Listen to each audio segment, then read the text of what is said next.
Hi everybody, it's really an honor to be here. It's one of the things that I find the most rewarding about my career is being able to talk to practitioners and leaders in education. You are at the front lines of the work that we try to study and support. So I really want to have this be as interactive as possible. I'm from New York City. I am used to being interrupted all the time and I talk really fast. So don't let anything stop you to ask questions. What I'd like to talk about is supporting resilience in the face of risk. And I'm sure many of you, if not all of you, have a great deal of expertise in children's exposures to risk, to adversity, and all the things that you know about how to intervene with kids. And so this is going to be an opportunity for that discussion. Just briefly, I just thought I'd give you a quick thumbnail sketch of my background as a research psychologist.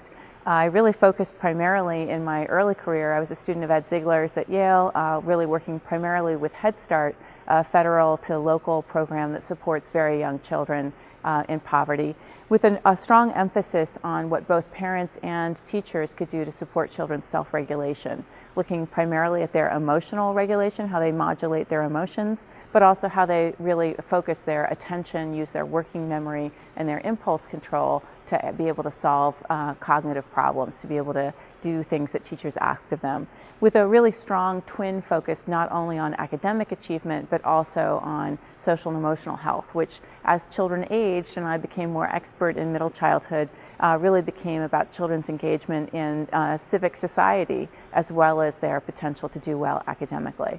And I think that's particularly important when we talk about low-income kids who are sometimes identified for their difficulty in meeting academic challenges when they're actually participating extensively in community and in ways that are very pro-social.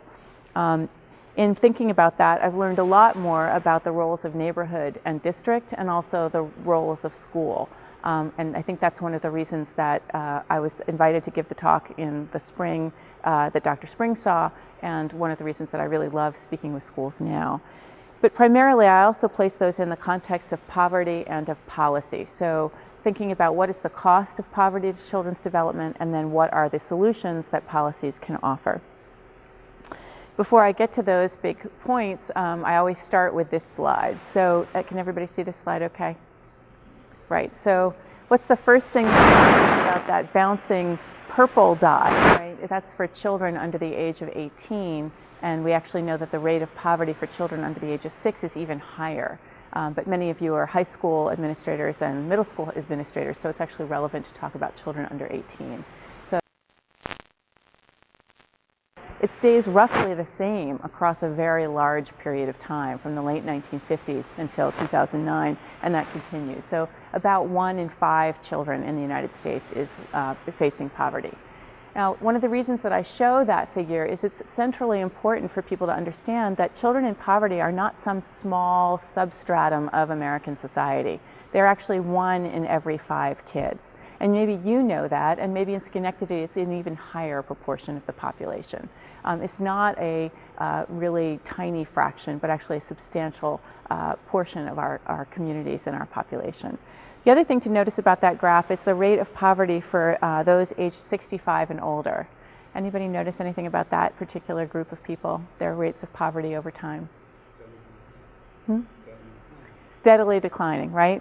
Nicely declining from 35% of the population all the way down to 8.9%. So 8.9% of the elderly are now poor, where at one time 35% of the elderly are poor. Anyone want to hazard a guess for why that happens, how that happened, what might explain that precipitous drop? I hear something, but I don't hear what. Sorry, speak up. Take a guess. You had a guess. Social Security. Social Security, and specifically a lobbying group called the American Association of Retired Persons, right? AARP was actually started by a retired school principal, a woman who went for the Retired Teachers Association, that then generated to the American Association of Retired Persons, which became an extremely, extremely powerful lobbying group and substantially shifted federal policy to actually bring the elderly out of poverty. And why do I show that? because I really want to emphasize that poverty is not a natural state, that it often is the feeling that we are faced with a proportion of our kids who are poor, and that's the way it's always been, and that's the way it's always going to be. But in fact, policy can actually move families out of poverty, and families can move themselves out of poverty. And so I'll talk occasionally about ways in which we don't want to just think about rowing against the tide of poverty, but actually turning the tide of poverty. How can we move kids out of poverty over their life course? Which I think is what many of you, if not all of you, are working so hard to do by trying to get kids to graduate and getting them into positions of being able to earn. The achievement gap is the solution to ask teachers to increase instruction. And I'm sure many of you have faced that pressure over the last 10 or 15 years of federal and local educational policy. Certainly the income gap between our most wealthy children and our poorest children has increased over the last 20 to 30 years. And with that, the gap in educational achievement has also risen. So much so that it actually has substantially increased relative to what we used to think of as the educational gap associated with ethnicity and race. Actually, the achievement gap associated with income is now larger. In ECLSK, for example, we know that kids arrive substantially at school entry at lower performance than do their middle income and affluent peers, even as early as school entry. And to tackle that, we've made major investments in trying to support children's academic achievement. But in fact, IES, the Institute for Education Sciences, and a lot of other federal efforts, Race to the Top, are actually putting emphasis on social and emotional learning, on children's executive function, this construct that I'm going to talk more about. And one question you might have is why? Why should we focus on socio-emotional performance and executive function? So I'll just tell you a little bit about that domain of children's functioning and why it seems to be so incredibly important for children's long-term performance, both in academic and socio-emotional domains. So specifically, when I think about children's socio-emotional development, I use this frame of self-regulation. And it's this idea that developmental science and neuroscience really learning relies on higher order cognitive processes, these things called executive functions that include attention, working memory, and impulse control.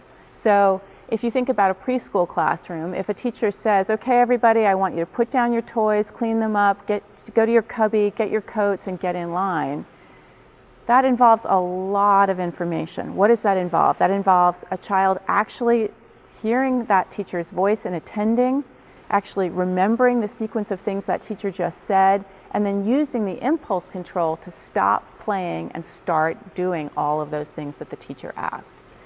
True for preschool, true for adolescence, right?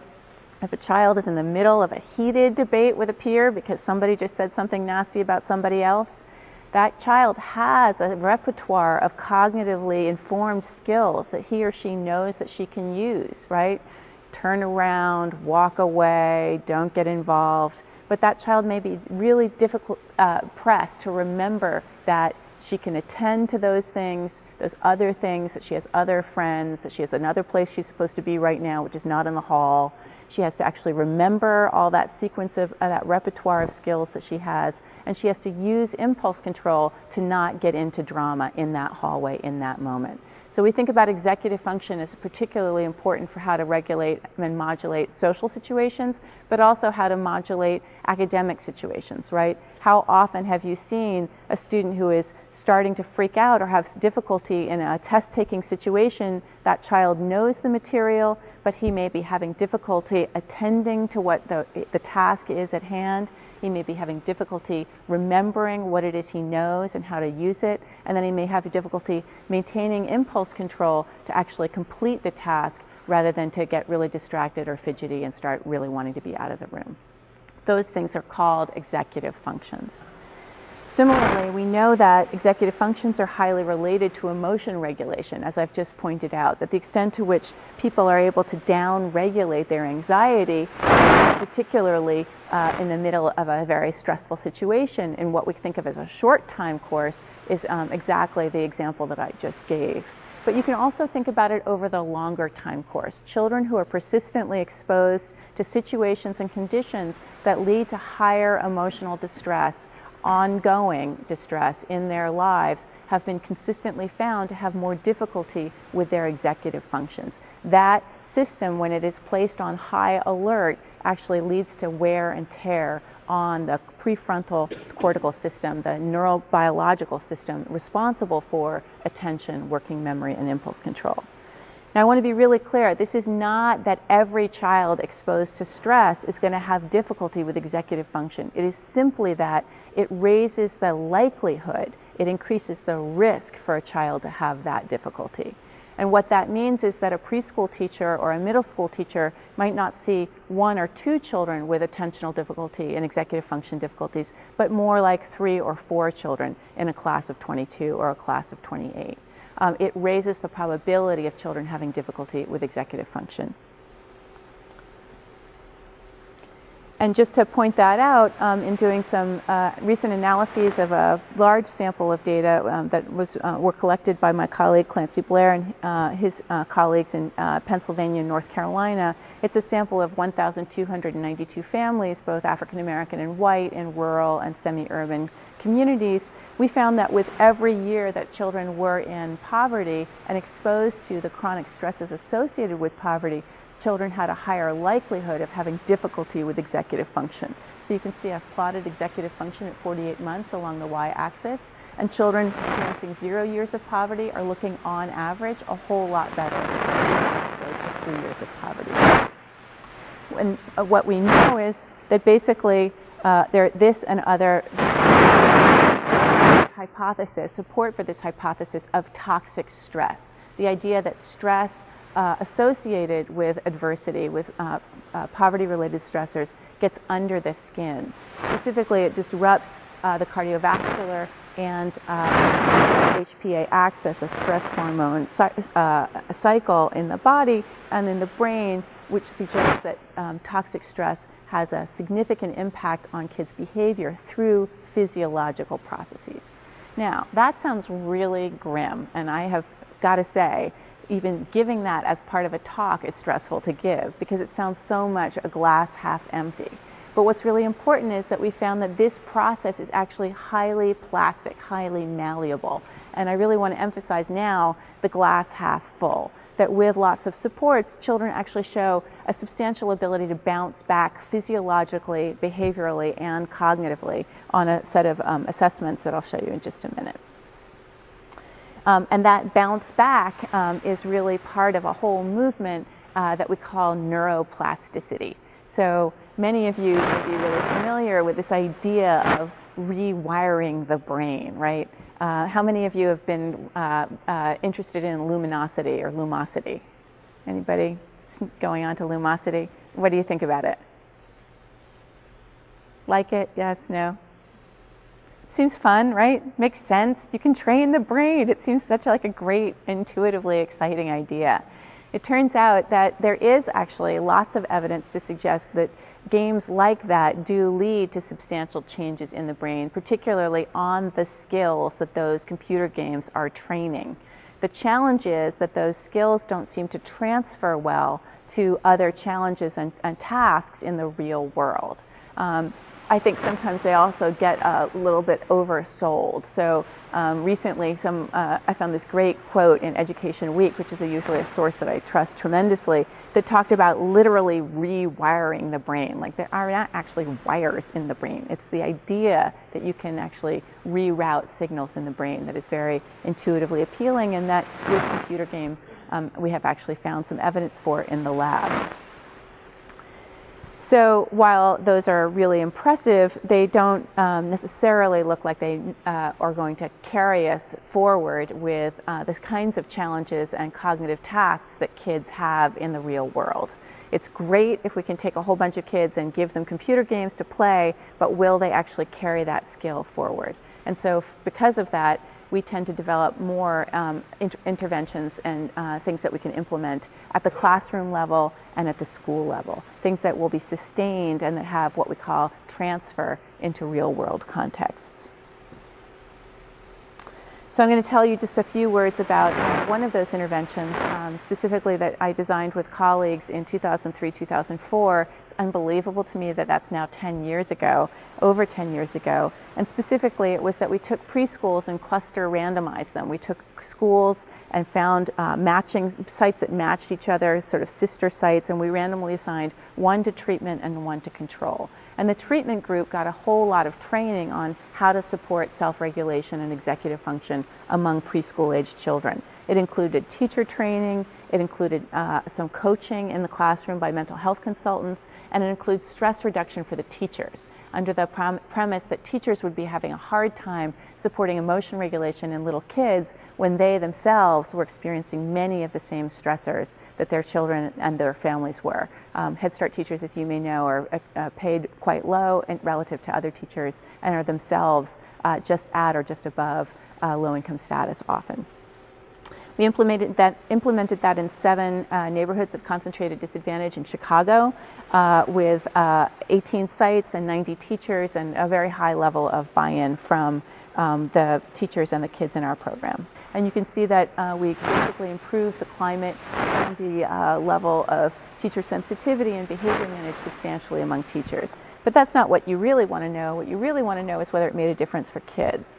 And you can see it made a big difference for kids. In terms of executive function, it substantially improved kids' executive function by almost a half of a standard deviation. It's about 4 or 5 months of learning. It improved kids' attention and impulsivity, but what was really cool was that it improved kids' letter naming and math. So even though we didn't help with instruction, teachers' instruction, we did find big gains in academically oriented topics, given that we supported self-regulation.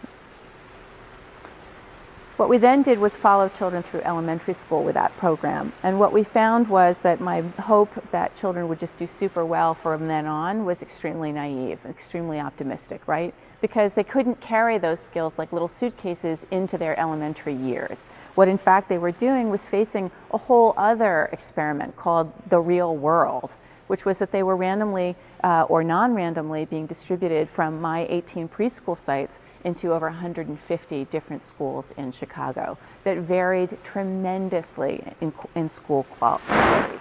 So you can see that I didn't have any control over kindergarten school quality. I didn't have any control over 3rd grade school quality. And I could do nothing about family level poverty and neighborhood level poverty. In doing that, we were really able to see the extent to which many families move substantially out of poverty and a portion of families remain in poverty. So you can see from this, we really learned a lot more about children's experiences that are associated with poverty in terms of stressors, including turbulence across both their home and school context. Some kids moved a ton. Some kids were evicted, some kids had a lot of domestic violence in their homes, some kids were in substandard housing and just moved a ton. With those moves came tremendous numbers of moves between schools with substantial implications for school policy in terms of supporting or school stability so that kids could remain registered in their same school even though they may have moved out of their neighborhood tract. But if you just look at some of the data, you can see that 34% of our sample were never exposed to extreme poverty, but 4.82% 2% were exposed to extreme poverty all 4 waves of the data collected. Similarly, for some families, 46% of moms were always employed. They were never unemployed, but 6% were always unemployed. So there was a tremendous amount of fluctuation and mobility in children's experiences.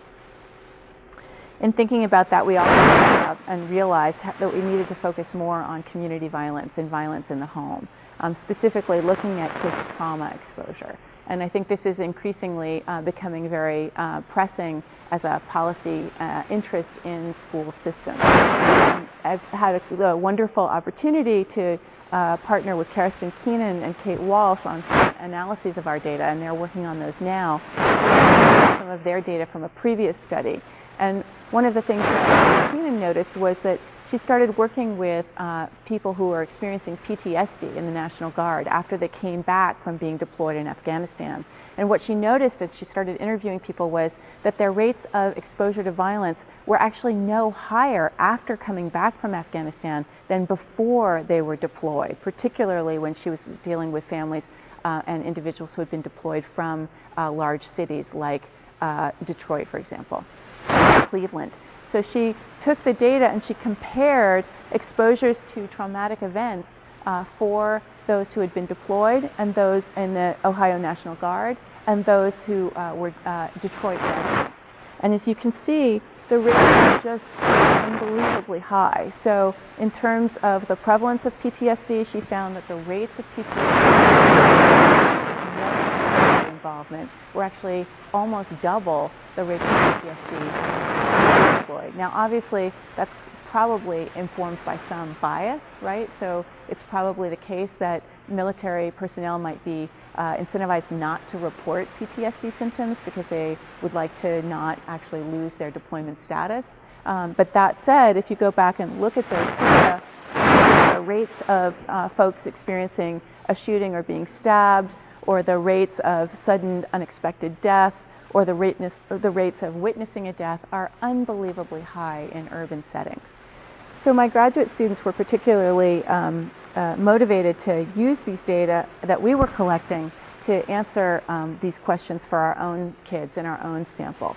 And what we did was we realized that we had the opportunity to pair, the way our data were collected allowed us to pair our own data with crime statistics in the city of Chicago, which experiences very high crime. And because we happened to assess each child individually, and it took us a long time to assess all 600 children, we happened to have some randomness to the way in which we assessed kids. So you can see there were some days where we would have assessed a child on the light green dot on the far right, which would have been 14 days after there might have been a shooting in the child's community. There would have been another day where we would have assessed a child and it would have fallen right before there might have been a shooting in the community. And that allowed us to really compare those children's scores relative to the child who happened to be assessed right after there had been a shooting in that child's neighborhood. And it allowed us what's called a natural experiment, in the sense that we were able to capitalize on the randomness of our data collection and the way in which it fell according to children's own experiences. And these were not violent experiences that children saw. It was simply that we plotted or graphed on maps where these events occurred, and we were able to figure out the timing of those events relative to where children lived. And what we found was that it actually clearly demonstrated that being proximal to a shooting meant that children looked a lot worse on their attention and their impulse control relative to children who happened to not be proximal to a shooting, even though they lived in the same neighborhood. My doctoral student went ahead and tried to replicate that with children in our 5th grade sample, because now our children had aged and they were in 5th grade. And she simply, not simply, it was actually a lot of work, but she mapped where children lived, and then she mapped where there were homicides. There were 917 homicides that year for the student in the neighborhoods in which our students lived. And you can see that the way in which the children's residential location and these homicides lined up are extremely, extremely overlapping, right? A pretty grave, sort of startling, but for some and maybe not for others, of documentation of the extent to which our children are likely to be exposed to high crime. Showing that, and our data clearly demonstrated that students who were experiencing high crime had more difficulty in terms of modulating their attention, very similar to the previous findings when they were preschoolers, and their impulsive behavior on a task that we administered called the DOT probe. But also that those children who were sad or anxious were especially vulnerable to the effects of high crime. So where does that take us? It suggests that poverty-related risks are depleting to children's self-regulation in terms of being able to handle their emotions and focus their attention. Their exposure to stressful conditions is clearly associated with executive function, particularly when their lives are threatening and particularly when their lives are turbulent. Well, what does that mean? That means that you, in working with students every day in school, are absolutely those oars in the water rowing against that tide. And when you're placing yourselves in those positions of providing support, emotional support, as well as academic support to students, you're really serving a key function by providing not only academic challenge and intellectual stimulation, but security and consistency in many children's environments. Again, not for all children. It's not that every child who is coming from a family with limited economic needs is exposed to all of these different stresses that I'm emphasizing, but that is the reality for many children in many urban communities in the country today. With that, it's really also important to highlight children's resilience in the face of that stress. In our data, we regularly focus on that with a strong assets-based framework. And we are learning the extent to which children and their communities are really able to foster success in the face of high poverty. In our preschool sample, when we were looking at children when they were really young, we found that actually 25% of our moms were moving through college in ways that would substantially lift their families out of poverty subsequent to the time in preschool. So we found in subsequent analyses that has been the case, that those families are steadily moving into increasing economic strength. But in addition, children themselves are playing an active role in their community. So we actually asked students recently, how often are you active in clubs? How often do you care for a family member? How often do you go with a family member to vote? And we found that 74% were active in clubs. The vast majority, 94%, report often taking care of a family member. And a substantial fraction, almost a quarter, are going with their families to vote. And we're really pursuing that in work that we're doing now to really learn more about the extent to which children or students are civically engaged as they get older. So what can we think about in terms of district, school, and student level interventions that would support this idea of more oars in the water, specifically in terms of what schools can do?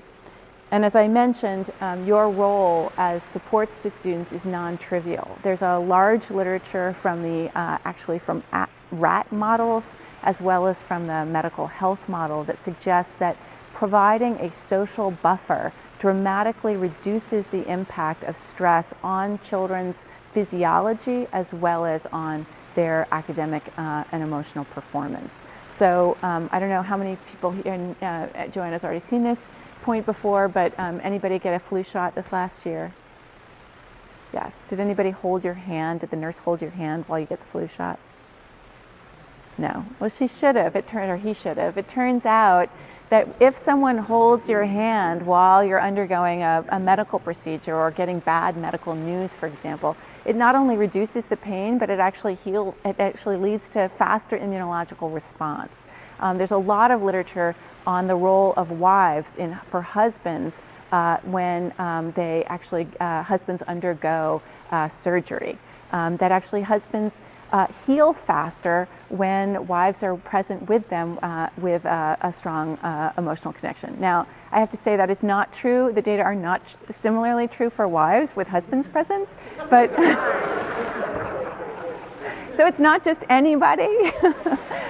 It is the case that when you have a social buffer, a person who plays an important social role in feeling that person is respecting you, that you feel trust for that person, that you feel affection from that person, and that you feel that person is looking out for you, those are clearly associated with health benefit, not just psychological benefit. And what are the implications there? The implications are that your role, or your teacher's role, your frontline service personnel, your cafeteria workers' role, your security guards' role for students as they come in the door is actually really, really important. And I'm sure you all know that, but it's important to highlight that the scientific basis for that is increasingly well known. How can we do that in terms of school setting?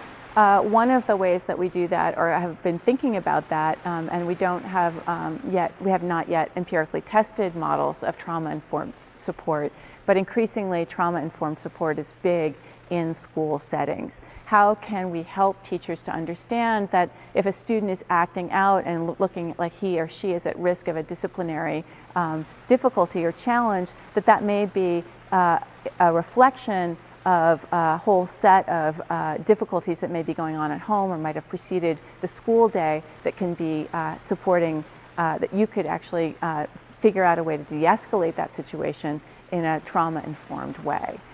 Something as straightforward as feeding and nutritional need seems like it's a health concern, but actually having children in a safe and stable environment early in the morning that actually decreases the stress of getting out the door and increases the probability that the child is not only attending that day, but is attending with a reasonably positive and good start to the day is actually fascinating and important. It's providing a really interesting, what we'd be thinking of as a low level but potentially very high impact form of support.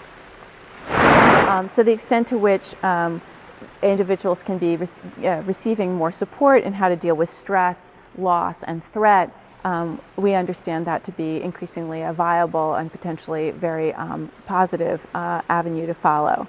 The second that I'm going to talk about is harnessing the power of mindsets for increasing student motivation. How many people have read Carol Dweck's book? Great. So I don't need to explain the whole idea of mindsets. It's probably the case that many of you have already discussed this in staff and faculty retreats. We are really seeing this as a very particularly valuable tool for a whole host of reasons. One of the reasons is that it's well aligned with the self-regulatory challenges that children face. Adolescence, as you know, is a period of rapid change, which really ups the ante. Adolescents have to navigate many more decisions independently. They face much higher cognitive demands than they faced in middle school, and the environmental challenges to self-regulation are much higher. Peers particularly often can motivate either greater self-regulation or a lot less self-regulation. I don't know about you, but my 15-year-old just asked if she could go to another state with 2 boys for a party. I was like, are you insane? I mean, you know, the extent to which that was driven by a peer kind of idea of what would be a good time. You know, this is a child who shows reasonably high executive function most of the time. That clearly went flying out the window.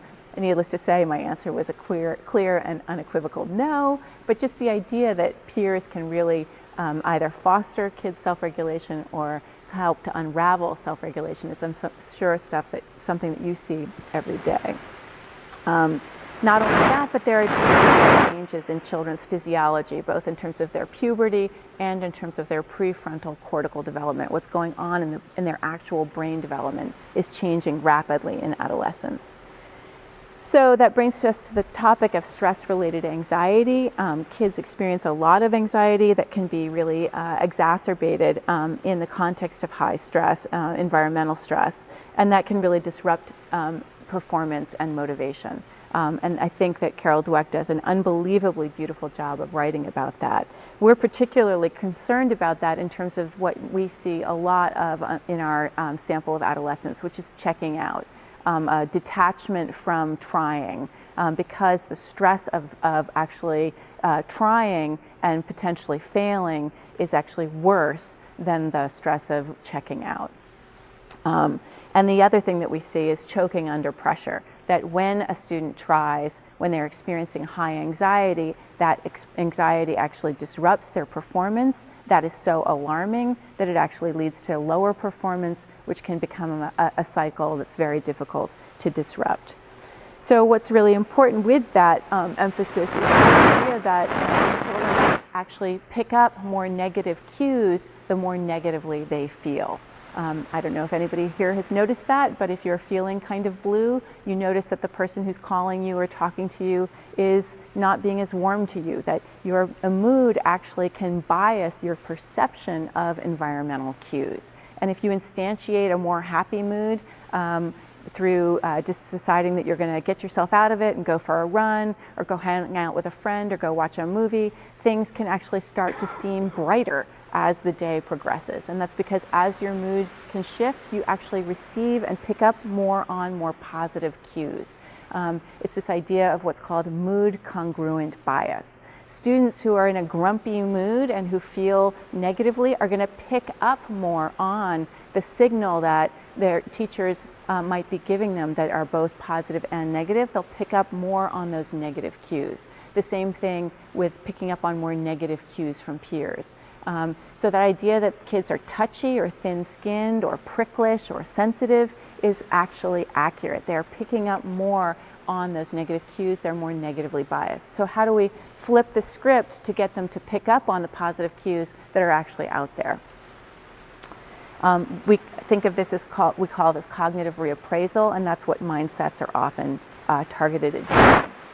So specifically with CSRP kids, our very same kids that we studied back 10 years ago in Chicago, we have been following them now through high school. Mike Masucci has been working extensively. Mike is our research assistant, graduate level research assistant, and he's been working with me and our team to follow up with our Chicago kids. And what our hope is to implement mindsets with our students in Chicago. Specifically, these exercises target implicit theories about intelligence. As you know, this whole idea that the brain can be trained, well, that fits perfectly with what we know about the brain and everything I've told you about the brain. But also what we know about intelligence, that intelligence is malleable, that you can actually look and be smarter if you work harder, right? Which is very different than what adolescents often think. We're really interested in seeing about whether students' values about school and their performance in school, and specifically their reappraisals about feelings of anxiety in the face of challenge. So we're particularly interested in that at college and career readiness. How do mindset interventions work? Have any of you actually implemented mindset interventions in your classrooms? Is this old hat?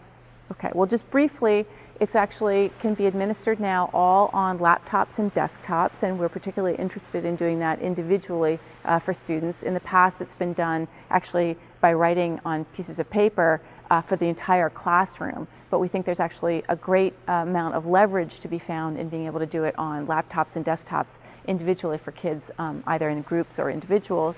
And what happens is first the screen pops up that talks a lot about intelligence and talks about school. And then there are ethnically matched scientists, particularly in the samples that David Yeager and Carol Dweck have been working with, African American and Latino scientists, about being scientists and about the value of learning in their So in the case of Dr. Marlon Henderson and his level of authority as a scientist at Texas and Austin, says one of the most amazing facts about human learning is that you're building skills even when you don't realize it, as long as you're working hard on your assignments. People do work in school like literary analysis, writing assignments, or math problems, and they don't always see how they're going to use it later. It may even feel boring to do all the little steps like actually look up words in the dictionary, but if you do the unfun parts of learning, your brain is getting prepared as learning skills that you can use in lots of ways in jobs that you need a college degree or jobs that don't. Now, what's really important is no teacher says this. It's actually critically important that it doesn't come from the authority figures in students' lives. That when teachers say it, for whatever reason, students think it's stupid and they don't want to hear it. Right? It actually has to come from authority sources that are outside the student's daily life. Now, that seems troubling in some respects, but interesting in others. And that's one thing that we're particularly curious about. If it's peers that say it, for example, if it's teachers that are not the student's own teacher, or if it's the student's own teacher, but it's said in a way that's not like, you should know that your brain is going to grow, but instead, I didn't realize that my brain was going to grow. And I thought as a failing student that I wasn't ever going to be any good, right? Where and how can those messages be delivered? These are social psychologists that know a lot about the power of persuasion, and they've worked really hard to fine-tune these messages. So we've been on the phone with David a lot to find out if we can tweak them some more, and he says, look, I've tweaked them a lot, and every time I do, things fall apart. So you can, but be prepared that they may not work. So we're going to go with a script exactly the way he's written it. But that said, there's lots of questions that come up with how these mindset interventions are designed. So that's the informational page. And then students are actually invited to write in the space below, write a few sentences to answer this question. How will learning in school help you to be the kind of person you want to be? How can learning let you help other people? If you needed to remember what you learned today, look at the picture on the right. And it has this nice little schematic about working and helping and really make a difference in the world. Now, you remember, as I said, we've learned from our fifth graders, they actually do deeply care about making a difference in the world. And we think that when we work with eighth and ninth graders, we're going to see that even more. So that's one thing that we'd really like to analyze and understand is they actually say they want to learn for. But in doing that, in writing about how learning may benefit others or how they hope to benefit others, and their roles in the world, it leads students to actually think more about what's called a transcendent purpose to their learning. Basically, you see that with all students, between the difference between the control group, which is the white, and the gray, which is the purpose for learning intervention, there's a little bit of a benefit. Who are on average receiving less than a 3.0 average, or achieving less than a 3.0 average academically. And that's just one 20 to 30 minute purpose for learning intervention. Is it with other interventions that would support students? But one thing that we really want to know is in the same way that they suggest. So how does it, they suggest that it works specifically in emphasizing these self-transcendent goals rather than just trying to get a good grade. More reflection on learning goals rather than the specifics of the task, and helping the community to solve problems rather than accumulating fame and wealth. How does that relate to me talking to you today? Well, specifically, we'd really like to adapt these tasks or use these tasks to, and pair them with a set of neurocognitive measures to learn what about children's mental functioning and emotional functioning and regulation is benefited or affected by these mindset interventions. Is it that it reduces their anxiety? Is it that it sharpens their attention? What's really going on in children's minds and in children's brains when they are performing these mindset interventions? And do these mindset interventions work for students who are at high risk for academic failure? So in New York City, we're partnering with a couple of school districts, particularly District 79, which has a lot of students who are at high risk for academic failure. Specifically, we really want to be able to put science to work both in New York City and to then carry this intervention back to Chicago to use it in addition to the longitudinal study with students in Chicago. So we're conducting 3 short sessions with children, with students in schools, 8th graders and 9th graders, focusing on executive function, focusing on stress and risk, but also focusing on assets and strengths. We're then implementing the purpose for learning intervention very briefly in a 30 to 40 minute session, and then 1 month later hoping to catch the same kids in a post-intervention assessment, particularly interested in whether this increases students' search for information and planning for what they're going to do at the later years of high school, particularly in terms of college readiness. So we'd really like to know, in the past, David Yeager has done this in terms of looking at how much children are willing to be persistent with boring math problems, and we think that's a good way to look at persistence and grit. But we really are interested in a more applied question. How persistent are students in looking at and processing information about college? Because applying for college is an extremely laborious and stressful process, right? You have to find the web page on financial aid. You have to find the page on what tests you have to take. You have to figure out when the deadlines are. And for any kid, that's likely to be a large amount of a large task, but for a kid experiencing stress around whether they're even eligible for any of those things, we imagine that the anxiety of that task might short circuit a child's or a student's persistence. So we really want to know, does mindset intervention actually help to keep students more persistent in just acquiring that information? But you could think about it in other contexts, whether it means that students attend more, whether they register for harder classes. I'd be interested in knowing what you'd like to see mindset interventions applied to in terms of positive outcomes. So this is just a list of all of the different kinds of Hearts and Flowers is an executive function measure. Emotion Go, No Go is a bunch of faces flashing where we ask students to tell whether the emotion is happy, angry, sad, or neutral, just to pick up on that student's cue detection. Are they picking up primarily negative signals, or are they picking up primarily positive signals? State trait anxiety inventory is just to find out whether a student experiences a lot of anxiety right now or more broadly. The DOT probe and the Columbia card task are other neurocognitive tasks that are simple and actually not stressful.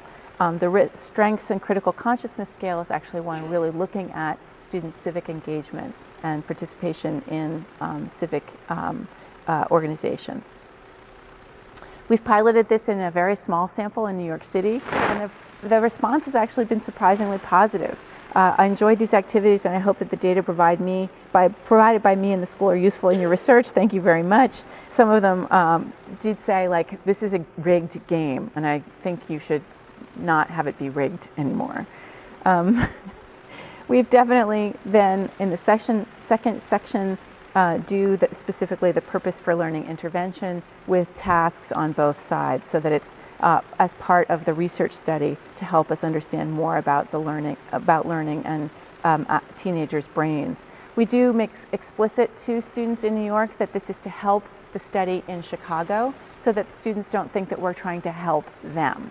Again, David Yeager has really pointed out that when we say that it's to help the student, him or herself, students detach from the intervention. When we ask students to help us to develop the task for other students, they become much more invested and say, this was really interesting, but these are the 3 things that you should change about the task. So we're going to go with that story, and it happens to be true. When we've done this in New York, in terms of just finding out whether students make construals or attributions about why they learn in school, we found that the treatment and control groups differed tremendously on agreement, specifically on the things that I learn in school can help me make a difference for other people one day, which is really weird because we just were piloting this measure with a very small number of students. Obviously, we'd like to know whether these findings hold with a much larger group of students. Responses were things like, I want to learn about how to give back to my community using my education. I really want to become a doctor, and I think it's the perfect way to help others by using the skills I have learned in school. Whether that student actually has the potential to be a doctor in that moment is actually less relevant than the students being cued to focus on the potential to help others and academic achievement as a way to get there, rather than focusing on getting a good grade this semester. How did they respond to us? I really love these quotes. The study gives me something to think about, made me think about school in a different way, a good way. Neuroscience is cool. You should give talks to different schools saying that being cool is not slacking off in school. And I think this is really an interesting quote, because I think the extent to which kids are reinforcing for each other that to be cool you have to slack off is something that I don't know if you're struggling with here, but definitely that is true for schools both in Chicago and New York City, and that this flips the script a little bit by focusing on engaging in neuroscience about how the brain and the brain's growth is a positive and good thing. So how we hope that this might be a good partnership, we would really like to know more about what your interests are. We'd really like to involve schools in Schenectady to help make our measures and our interventions more applicable to trauma and poverty-exposed students. And we're not sure what the extent of exposure is for this community of students, but we'd like to learn a lot more to find out how much this would or wouldn't fit. For our program in Schenectady, we're looking to recruit 80 students from the ages of 13 to 16.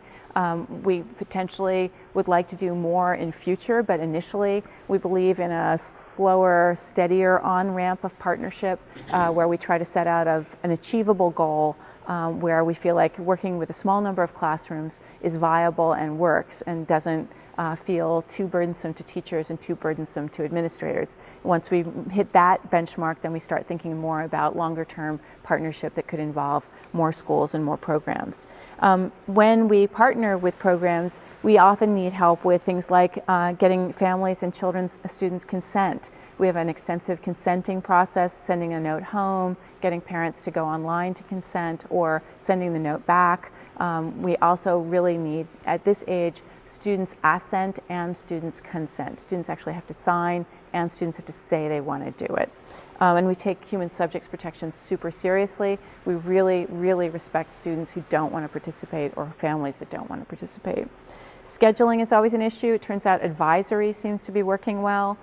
Incentives are also an issue. Sometimes schools have given us the wonderful incentive of giving kids a free period if they participate instead of a study hall. That seems to have won us big, huge cred in one of the schools that we piloted in. And then figuring out the schedule. So when in the school year would it be least disruptive to a school to participate, so that it's not following or right before a major period of assessment or a major period that you really need to be protected. In terms of participating students, what do they receive? We really try to make sure that it's flexible. We do randomly assign students to mindset versus a control condition, which looks just like mindset. If it works for Schenectady and for everybody else in our sample, then we would happily release it to everybody in the school for everybody to use. But we feel that it's actually not ethical to encourage the use of an approach that we haven't actually piloted and found to be effective in the setting. If it's not effective, we don't want you to invest time and energy in it until we can figure out how to make it effective. The college knowledge activity we hope is useful and informative to students. In terms of collaboration, we hope that that's useful for students, but we really want to know what would be helpful to you. We do give gift cards incentives in New York. That's to Subway, because Subway's on almost every block at this point, but you would tell us what kind of incentive would work for students, and it's usually in the $5 to $10 range, enough to get lunch essentially. So with that, we just really want to emphasize that this is about turning the tide as well as rowing against the tide. We really want to think about this not only as just more oars in the water in terms of yoking students' mental health, trauma-informed support and motivation with academic achievement, but also yoking school climate to student educational outcome. We think about this not just in helping students to handle adversity and income inequality, but actually how to move families and students out of poverty. Your students, if you've been in the system for 3 years or longer, are parents soon after they leave your school for many of the students in Schenectady and in New York. Those parents will have children in Head Start soon thereafter, or in preschool or in universal pre-K. So this notion of supporting the economic and earning capacity of students is super important for us, in addition to actually thinking about anti-poverty policies in communities that are economically facing serious challenge. So with that, thank you very much for the opportunity to present to everybody. I can't wait for your questions and for more discussion.